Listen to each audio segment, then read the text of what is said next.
नमस्कार दोस्तों, स्वागत है आप सभी का मिस्टर फोन हिंदी में। मेरा नाम है पौरुष और आज हम बात करने वाले हैं सैमसंग के नए बजट स्मार्टफोन के बारे में जो है गैलेक्सी M31।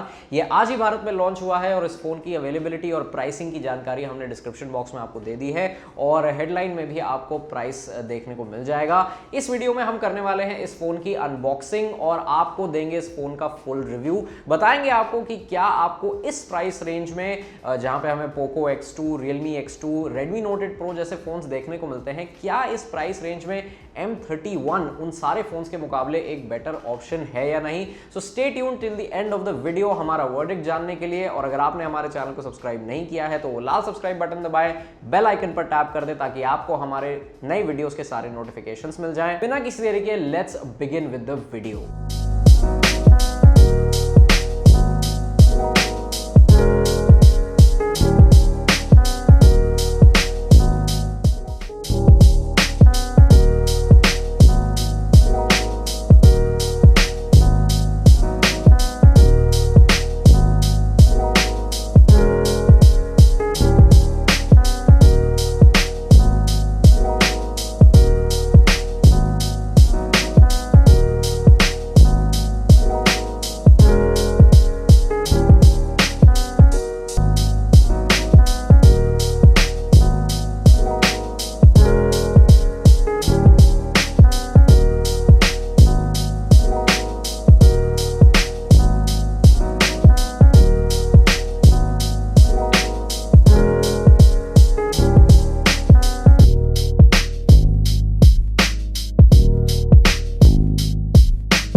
दोस्तों अब हमने इस फोन को अनबॉक्स कर लिया है तो चलिए शुरुआत करते हैं इस फोन के रिव्यू की। दोस्तों अगर हम डिजाइन की बात करें तो M30s जो इस फोन का प्रेडेसेसर है और M31 इन दोनों फोन्स में डिजाइन के मामले में हमें ज्यादा डिफरेंसेस देखने को नहीं मिलते हैं। इस फोन में भी आपको एक पॉलीकार्बोनेट बैक देखने को मिल जाएगी और फिजिकल ओवरव्यू की अगर हम बात करें तो यहाँ आगे की तरफ डिस्प्ले पे एक नॉच दी गई है, इन्फिनिटी यू डिस्प्ले, जिसकी वजह से ये कहलाया जाता है। इस नॉच में आपको मिल जाता है सेल्फी कैमरा।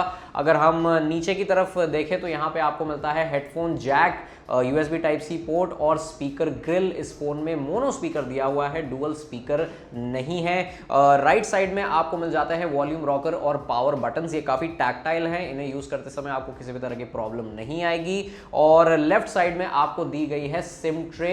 ये एक ट्रिपल सिम कार्ड स्लॉट है, यानी कि आप मेमोरी को एक्सपैंड कर सकते हैं up to I think 256 GB या शायद 512 GB तक आप इसे एक्सपैंड कर सकते हैं। खैर, मेमोरी एक्सपेंशन में आपको कोई भी दिक्कत नहीं आएगी। और हाँ, ये phone dual 4G dual VoLTE को सपोर्ट करता है। वॉइस ओवर वाईफाई का भी आपको फीचर इस फोन में मिल जाएगा। और दोस्तों बैक साइड पे अगर हम देखें तो यहाँ पे आपको मिल जाता है फिजिकल फिंगरप्रिंट सेंसर। हम एक्सपेक्ट कर रहे थे कि इस फिंगरप्रिंट सेंसर की जो पोजीशन है वो थोड़ी सी नीचे होनी चाहिए थी, क्योंकि कभी कभी हमें फिंगरप्रिंट अनलॉकिंग में थोड़ा सा इशू आ रहा था। बट हाँ, खैर ये इतनी बड़ी बात शायद ना हो कुछ यूजर्स के लिए। और यहाँ पे आपको एक उल्टे L शेप वाला क्वाड कैमरा सेटअप मिल जाता है। इस बार इस फोन में 64 मेगापिक्सल का क्वाड कैमरा सेटअप है, जिसके बारे में हम आगे बात करेंगे इस वीडियो में। अगर हम डिज़ाइन की बात करें तो यहाँ पे हमें एक चीज़ बहुत ही पसंद आई, वो ये कि इस फ़ोन में आपको एक बड़ी 6000 mAh की बैटरी मिलती है, लेकिन इसके बावजूद इस फ़ोन का वज़न ज़्यादा नहीं है, सिर्फ 185 ग्राम्स है इस फ़ोन का वेट। और ये काफ़ी हल्का है कंसिडरिंग कि इस फ़ोन में इतनी बड़ी बैटरी है। और ओवरऑल ये एक अर्गोनॉमिक स्मार्टफोन है, 6.4 इंच की डिस्प्ले है, ज़्यादा बड़ी डिस्प्ले नहीं है, तो सिंगल हैंडेड यूसेज में भी आपको कोई प्रॉब्लम नहीं आएगी। एक चीज़ मैं आपको बता दूँ कि यहाँ माना कि ग्लास ना होने की वजह से ये फ़ोन थोड़ा सा स्टर्डी हो जाता है, यानी कि इस पे स्क्रैचेस आसानी से नहीं आएंगे या फिर ये जल्दी टूटेगा नहीं। लेकिन ये एक फिंगरप्रिंट मैग्नेट है, इस पर स्मजेस और फिंगरप्रिंट्स काफ़ी आसानी से आ सकते हैं, इसीलिए हम एडवाइस करेंगे कि आप एक केस लगाकर रखें इस फोन पर। अदरवाइज हमें इस फोन के डिजाइन से किसी भी तरह की प्रॉब्लम नहीं है। और हाँ, ये फोन थोड़ा सा हेफ्टी है लेकिन फिर भी काफी लाइट वेट है, which is a very good thing. तो चलिए दोस्तों अब बात कर लेते हैं इस फोन के डिस्प्ले के बारे में। अब यहाँ पे यार आपको सेम सैमसंग का सुपर एमोलेड डिस्प्ले मिलता है 6.4 इंचेस का फुल HD प्लस रेजोल्यूशन के साथ। और हम सबको पता है कि यार सैमसंग के डिस्प्लेस कितने बढ़िया होते हैं। अगर हम कॉन्ट्रास्ट की बात करें, अगर हम ब्लैक लेवल्स की बात करें, तो कमाल के परफॉर्मेंस और कमाल का व्यूइंग एक्सपीरियंस आपको मिलेगा इस फोन पर। और ये phone wide wine L1 support के साथ भी आता है, यानी कि आप अपने फेवरेट शोज को नेटफ्लिक्स या प्राइम पर HD क्वालिटी में देख सकते हैं, तो ये काफी अच्छी बात है। तो ओवरऑल अगर हम विजुअल एक्सपीरियंस के बारे में बात करें तो यहां हमें किसी भी तरह की कोई कंप्लेन नहीं है। काफी जबरदस्त डिस्प्ले आपको मिल जाता है इस फोन पर, और इस फोन की सनलाइट लेजिबिलिटी भी काफी अच्छी है। डे लाइट में जब आप इस फोन को यूज करेंगे, आउटडोर में जब आप इस फोन को यूज करेंगे, आपको ये स्क्रीन क्लियरली दिखाई देगा और आपको कोई भी परेशानी नहीं होने वाली। तो चलिए दोस्तों बात कर लेते हैं परफॉर्मेंस के बारे में। तो यहां पे आपको सेम Exynos 9611 प्रोसेसर मिल जाता है। ये वही प्रोसेसर है जो हमने Galaxy M30s में देखा था, और ये फोन आता है दो वेरिएंट्स में, 6GB की रैम, 64GB की स्टोरेज, और 6GB की रैम और 128GB की स्टोरेज। और जैसा कि हमने आपको बताया कि आप ट्रिपल सिम कार्ड स्लॉट की मदद से दोनों ही फोन्स में स्टोरेज को एक्सपैंड कर सकते हैं, और आपको UFS 2.1 स्टोरेज मिलती है, यानी कि ऐप इंस्टॉलेशन टाइम काफी कम होगा और डेटा ट्रांसफर में भी आपको कोई प्रॉब्लम नहीं आएगी। परफॉर्मेंस की बात करें तो यार M30s की तरह regular day to day usage में आपको कोई भी इशू नहीं आने वाला है। हमने इस फोन पर सोशल मीडिया चलाया, हमने इस फोन पर साथ ही साथ मतलब नेविगेशन भी किया, और उसके साथ साथ हमने स्पीकर पे भी गाने चलाए, मतलब हर तरह की मल्टीटास्किंग हमने करी है इस फोन पर, और डे टू डे यूसेज में सच में आपको किसी भी तरह की प्रॉब्लम नहीं आएगी। हाँ, अगर आप गेमिंग के शौकीन हैं, अगर आपको हैवी गेम्स जैसे कि PUBG मोबाइल या फिर कॉल ऑफ ड्यूटी खेलना पसंद है, तो आप लंबे समय तक एक कंसिस्टेंट फ्रेम रेट्स और एक कंसिस्टेंट परफॉर्मेंस के साथ गेम प्ले नहीं कर पाएंगे। गेम प्ले के मामले में यहाँ पे आपको थोड़ी सी निराशा होगी, लेकिन अगर डे टू डे यूसेज की बात करें, यानी कि अगर आपको गेम्स खेलने का शौक नहीं है, अगर आपको सिर्फ एक डेली ड्राइवर चाहिए, तो डेफिनेटली इस फोन से हमें कोई भी कंप्लेन नहीं है डे टू डे परफॉर्मेंस के मामले में। और दोस्तों अगर हम सॉफ्टवेयर की बात करें तो यहाँ पे आपको One UI 2.0 मिलता है with Android 10 out of the box. एक काफी अच्छी बात है, क्योंकि पिछली बार हमें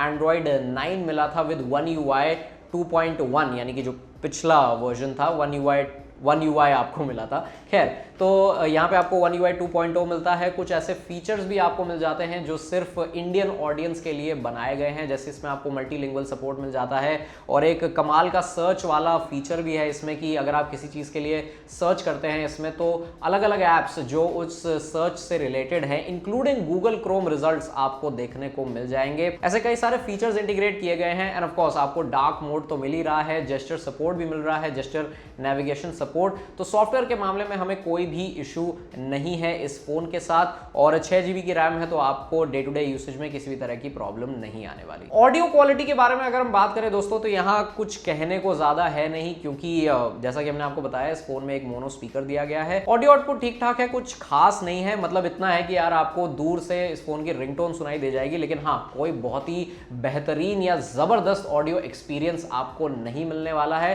ठीक ठाक एक्सपीरियंस आपको मिल जाएगा। और हाँ, इस फोन में जो हेडफोन जैक दिया हुआ है उसका आउटपुट भी ठीक ठाक है। डॉल्बी एटमॉस सपोर्ट है, तो थोड़ा सा इंप्रूवमेंट हो जाता है, बट कोई बहुत ही बेहतरीन ऑडियो आउटपुट नहीं मिलेगा आपको। ऑडियो आउटपुट के लिए, बेहतर ऑडियो आउटपुट के लिए आपके पास इस प्राइस रेंज में काफी सारे अलग अलग ऑप्शंस है, बट यहाँ पे the audio output is satisfactory. अब दोस्तों हम बात कर लेते हैं कैमरास के बारे में। तो यहाँ पे आपको इस फोन में मिल रहा है 64 मेगापिक्सल का क्वाड कैमरा सेटअप। पिछली बार आपको मिल रहा था 48 मेगापिक्सल का सेटअप, इस बार आपको मिलता है 64 मेगापिक्सल का सेटअप। जो 64 मेगापिक्सल का सेंसर है दैट इज Samsung GW1, और यहाँ पे आपको मिलता है 8 मेगापिक्सल का wide angle camera 123 degree field of view के साथ। 5 मेगापिक्सल का मैक्रो लेंस है 4 सेंटीमीटर की फोकल लेंथ के साथ, और 5 मेगापिक्सल का डेप्थ सेंसर आपको दिया गया है। सेल्फीज के मामले में यहाँ पे आपको 32 मेगापिक्सल का सेल्फी कैमरा मिल जाता है। तो चलिए दोस्तों अब बात कर लेते हैं हम फोटो क्वालिटी के बारे में। दोस्तों अगर हम डे लाइट शॉट्स की बात करें तो यहाँ पे आपको काफी पंची कलर्स देखने को मिलेंगे, कॉन्ट्रास्ट भी अच्छा होता है फोटोज का, सेंसर डिटेल्स भी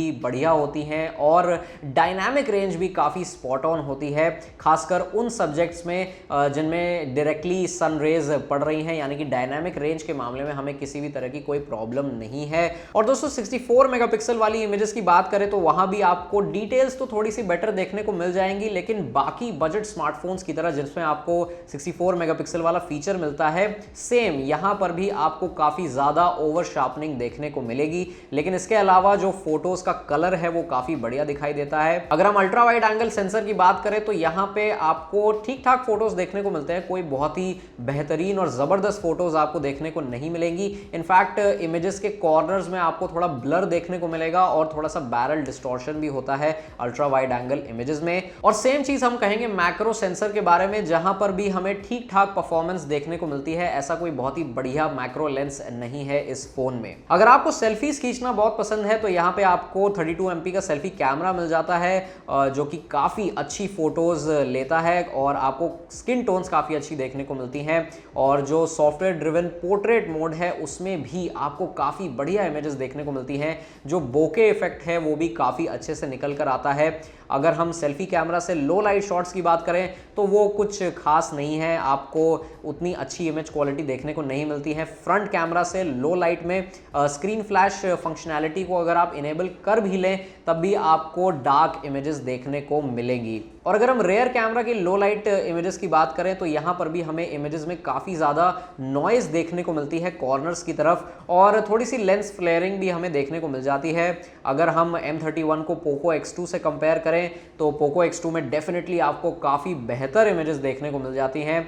M31 लो लाइट के मामले में उतना अच्छा नहीं है। अगर वीडियो की बात करें तो M31 पर आप 1080p वीडियो शूट कर सकते हैं 30 फ्रेम्स पर सेकंड पर, और 4K वीडियो शूट कर सकते हैं 30 फ्रेम्स पर सेकंड पर। ये दोनों ही रेजोल्यूशन पर आप सुपर स्टेडी वीडियो शूट कर सकते हैं, जो कि अच्छी बात है, लेकिन 60 FPS का ऑप्शन आपको नहीं मिलेगा। और दोस्तों हम फाइनली बात कर लेते हैं यहाँ इस फोन की बैटरी लाइफ के बारे में। 6000 mAh की बड़ी बैटरी आपको मिलती है और इस फोन को चार्ज होने में 2.5 घंटे लगते हैं 0 से 100%। इस फोन के साथ आपको 15 वॉट का फास्ट चार्जर मिलता है।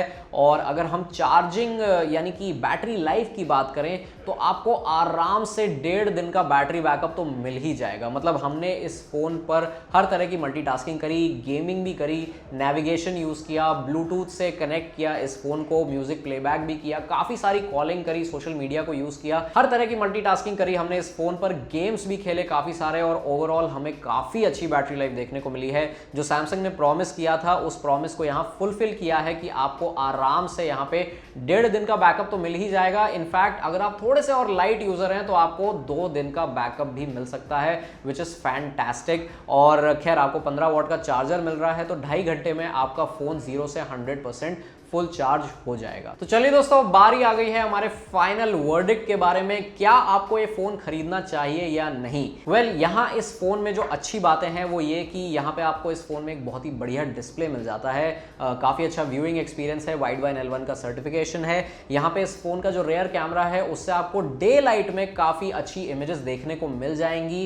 इस फोन की बैटरी लाइफ कमाल की है, मतलब आपको अगर एक ऐसा फोन चाहिए जो बैटरी के मामले में एक बीस्ट हो तो डेफिनेटली आपको इस फोन को कंसिडर करना चाहिए। और यहाँ पे आपको हेडफोन जैक भी मिल रहा है तो वो भी अच्छी बात है, आपको ठीक ठाक एक डिसेंट ऑडियो आउटपुट भी मिल जाएगा। और सेल्फीज के मामले में भी आपको काफी क्रिस्प क्वालिटी की सेल्फीज देखने को मिल जाएंगी और बोके सेल्फीज भी काफी अच्छी निकल कर आती हैं इस फोन पर।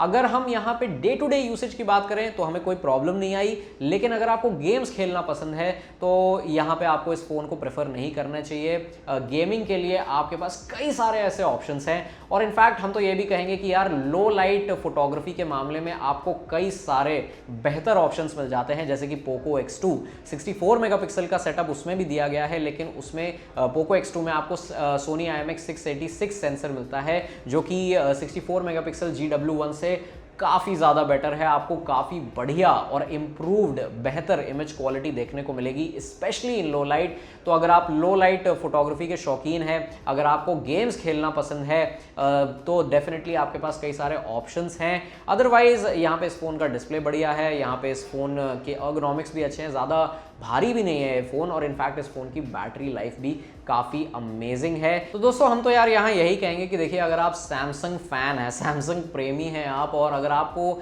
इस प्राइस रेंज में एक ऐसा फ़ोन चाहिए तो हम कहेंगे कि आप थोड़े से पैसे बचाइए और M30s परचेस कर लीजिए। 32 मेगापिक्सल कैमरा के अलावा यहाँ पे कोई भी फ़र्क नहीं है M30s और M31 में, और 64 मेगापिक्सल का कैमरा सेटअप है, लेकिन जो 64 मेगापिक्सल वाले शॉट्स हैं ना यार, वो कुछ बहुत ही खास नहीं है। और जो इमेज क्वालिटी है वो भी डे लाइट में अच्छी है, लो लाइट में बिल्कुल भी अच्छी नहीं है। तो आप M30s को कंसिडर करिए और थोड़े से पैसे बचाइए। Don't invest in M31। अगर आपको एक बेहतर सेल्फी कैमरा चाहिए तो डेफिनेटली इस फोन के साथ जाइए, otherwise go with M30s। That's it guys, इस वीडियो में हमने आपके लिए इस फोन की अनबॉक्सिंग करी और इस फोन का फुल रिव्यू भी किया। कैसा लगा आपको ये वीडियो, हमें नीचे कमेंट्स में जरूर बताएं। अगर ये वीडियो पसंद आया है तो इसे लाइक करें, शेयर करें, मिस्टर फोन हिंदी के यूट्यूब चैनल को सब्सक्राइब करें, बेल आइकन पर टैप करें और हम आपसे बहुत जल्दी मिलेंगे एक नई वीडियो के साथ। तब तक के लिए धन्यवाद।